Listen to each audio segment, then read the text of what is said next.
And time for our weekly conversation with Bill King from Nashville Sports Radio, the king of college football talk, on the air 6 to 9 on WNSR. Bill, how is life treating you these days? Your boy is doing good, man. Doing good. Good. And for a moment, I thought you were going to say your boy, meaning Tony Vitello, is doing good. A bat thrown by the Tennessee head coach recently, getting a lot of publicity and not really the good stuff. I was on a radio show earlier today, and I kind of compared. There's a little bit about Vitello that scares me a little bit. Like, you don't know how close to the edge he's going to get. It felt almost like, I don't know, like Jack Nicholson in The Shining. Just a little bit of like a downward spiral. He keeps winning games, but I don't know what he's going to do next. And whatever it is, it's probably going to be some kind of a blow up. Let's face it. And I love college baseball, but college baseball's not entertaining to a whole lot of people. I love it. And this guy's the number one thing in college baseball. It's not even a number two. And his program is also the talk. Not only all this publicity, which is all good, even if it's bumping somebody when you shouldn't, it's still good publicity. And add to it, they've got this Ben Joyce kid who's coming off Tommy John, and he threw a ball 105-point-something miles an hour, probably not that fast, but somewhere in the triple digits. And they hit dingers more than anybody else, and they're happy about it, and guys, it's crazy. And here's the other thing. I don't have 2-out stats. I don't know that I've seen a college team, get more runs with 2 outs than this team does. Yeah, that's backbreaking stuff. And I think they're good for college baseball, too, because they get people talking about the sport, and it's stuff that's happening between the lines. You know, it's not about transfers. Right. It's not about cheating. It's not about a lack of fairness in the postseason and the way you figure out who's going to be playing. Like, I've never thought that some of those conversations about college football were necessarily good for the game because people were talking about it. It feels frustrating with some of that stuff that's brought up with college football. It's not good for the game. With Vitello and Tennessee, as much as we're all envious because they're number one and they look like they're far ahead of everybody else, it is good for the game because it's between the line stuff. They steal bases. They're saying 4 to 5 first rounders that are going to go here soon. Their number 3 hitter he reminds me of J.J. Bleday, that kind of hitter, that kind of power. It's fun to watch, and he's also fun. And you guys know this because you had him there. He's a spectacular recruit on top of all of that. Yeah, he is, and he can definitely light a fire under a fan base, and I think whether it's Tennessee's fan base or everybody else's, and whether it's a good fire or a bad fire, he can definitely light one. And bringing in an Arkansas connection here before we get into the latest of college football, Treylon Burks drafted in the first round right there in your backyard by the Tennessee Titans. Ben, I've seen mixed reviews from my friends that are Titans fans. What would you say the overall attitude is around how everything evolved last Thursday with the trading of A.J. Brown and the drafting of Treylon Burks? And are people starting to come around to the idea that Burks can be an A.J. Brown type of player? You know, I don't know because I don't listen to that talk. I'm not a pro guy, but I do know what I think about Burks. He's a fantastic player. He's physically a lot like Brown, a little taller, actually. Now, we'll see if he's good an overall player a few years in. But I think he's that kind of talent. And, again, he's got that physical side of him that's tough, those measurables. And not only that, but he can run. Receivers have, I think, as much of a transition from college to pro. It's really not that hard for the good ones, high school to college. But let's face it, receivers in college don't see good DBs much. There's not that many good DBs, and there's certainly not that many good coverage DBs. You get to the NFL, it's like the best guy you ever saw in your life every day.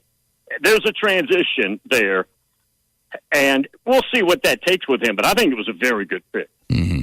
It's a good fit, too, for the city, too. It's like, how many rhinestone cowboys get pointed out in the city of Nashville, Tennessee as, like, posers and not the real thing. Like, Treylon Burks he's the real thing. He's the real thing as far as being a country boy, and I think they're going to love him for that. Absolutely. Yeah, I think it's going to fit here in a couple of years at least. I definitely think it'll work out. Now, Bill, the offseason conversations around NIL and portal, and if I've heard it once, I've heard it 1,000 times. The worst word that just really gets under my skin that I hear from all of these people, especially when they start off with, now I've been for, and they always want to clarify, I've been for players getting paid. I've been for NIL since day one. Yeah. They always start that way, right, and then they go with the but, and it's always followed along with the word fair. And that word just drives me absolutely up the wall insane, because nothing in life and nothing in college football has ever been fair. Why does everybody want to say, first off, I was always for it, but it's just not fair now? Why is that the go-to for hot takes about NIL and college football? Because it's not hot if everybody says it. Yeah, I guess I couldn't tell you why, but my guess would be if you qualify it, maybe you don't get critiqued as hard. I guess. I mean, because hey, at least I said I liked it. Mm-hmm. It's just, maybe that is it. But look, you have not created parity here. You've created Alabama's. You've helped extend Alabama's dynasty, which is the best dynasty ever, and you've made them even more powerful because Nick Saban now, and everybody's always got some gap on their roster. Might just be one position. He can fix it with a ready-made, known commodity every year, and the guy's coming, right? I mean, the guy's coming. You're going to Alabama. There's every bit of proof and data that if you go there, good things are going to happen if you're that kind of player. And this kid from Pittsburgh, this receiver that's so good, Jordan Addison, probably going to Southern Cal. It was meant to be, you can say your name, image, likeness, because you deserve it. It's your name. It's your brand. You should be able to do this. Okay, but see, it's turned into pay-for-play like we've talked about, and you're not supposed to be able to poach. Nobody can police that. I mean, teammates from another team can poach you. That's just as efficient as a it's probably a better recruit. You know, if one guy you respect on another team says, hey, man, we got a spot for you, that's very sellable. It's wild, guys. And again, I don't want to be repetitive here, but there's no fix anywhere in at least the near future. Well, it doesn't feel like in the near future, but now we're seeing, I mean, Swarbrick last week, yesterday, Gene Smith, not just regular old athletic directors, but I mean the athletic director that runs one of the 11 entities in the college football playoff, another athletic director that runs potentially, I think Ohio State might have the most sports that they sponsor for Division I. They're both talking about this split of FBS or Power 5 football under the umbrella of something else, and what Gene Smith brings up yesterday is under the umbrella of the college football playoff. Like, that's the direction it's got to go. If you want leadership, there is no leadership in college football from the NCAA. There's not going to be. I think the only way you get that, and we need leadership in this sport, you know, someone at the top of the organization. It has to be the committee. Doesn't that make sense? Eventually it probably will. And then maybe you can have a press conference and say, we're going to tighten things up a little bit on this out of control name, image, likeness, and come up with some rules. This transformation committee is already talking about giving scholarships to the partial scholarship sports like baseball in the future, allowing football staffs to basically be unlimited on the field. Right now it's 10. Behind the scenes, you can get as many nowadays as you want. But they're talking about that. Imagine Nick Saban with the ability to have 20 on the field coaches. The word analyst would finally disappear from his staff, wouldn't it? They'd finally be coaches instead of analysts.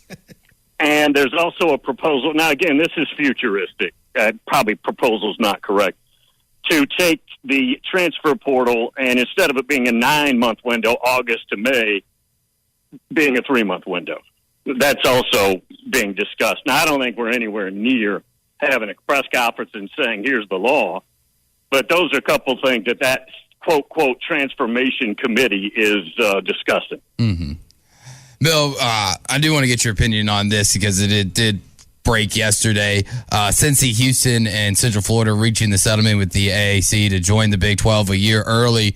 Is this a sign that Texas and OU are following suit and they'll be in the SEC in 2023 instead of finishing out their stint with the Big 12, or is this just those three schools saying, hey, we can make more money, I'd rather make more money sooner rather than later?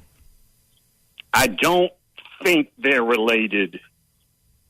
Maybe related in the future, but there's a dollar figure of like $80 million a team. Mm-hmm. All you got to do is stroke that check and you're out today. But that's not happening right now. Could it happen before the end of the contract, which is 24-25 with Texas and OU? Yeah. I mean, you never want to discount it. To date, I don't think it looks real good. But you're right. I mean, with all the moving parts, if you're the Big 12, there's no reason to settle with them, right? They're leaving you. Why would you be cutting a deal with them? We're not cutting any deals.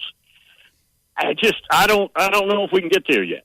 Yeah, it feels like it's going to be a bit of an unwieldy Big 12 at first, and then it'll get down to the number of schools they'll eventually be at, probably 2025. Partners at BetOnline continue to be the number one source for all your betting needs and sports info. Find all the latest sports developments, including updated odds on the NBA playoffs, fights, and even next season's futures. And don't forget that the MLB is back as well. Who are you picking to win the World Series? BetOnline is your continued source for all your sports wagering needs, including live betting and your favorite Vegas casino and poker games. It's super easy to get started. So head to the website today or use your mobile device to join and use our promo code BELIEVE, that's BLEAV, to receive your 50% welcome bonus on your first deposit. Bet online, where the game starts.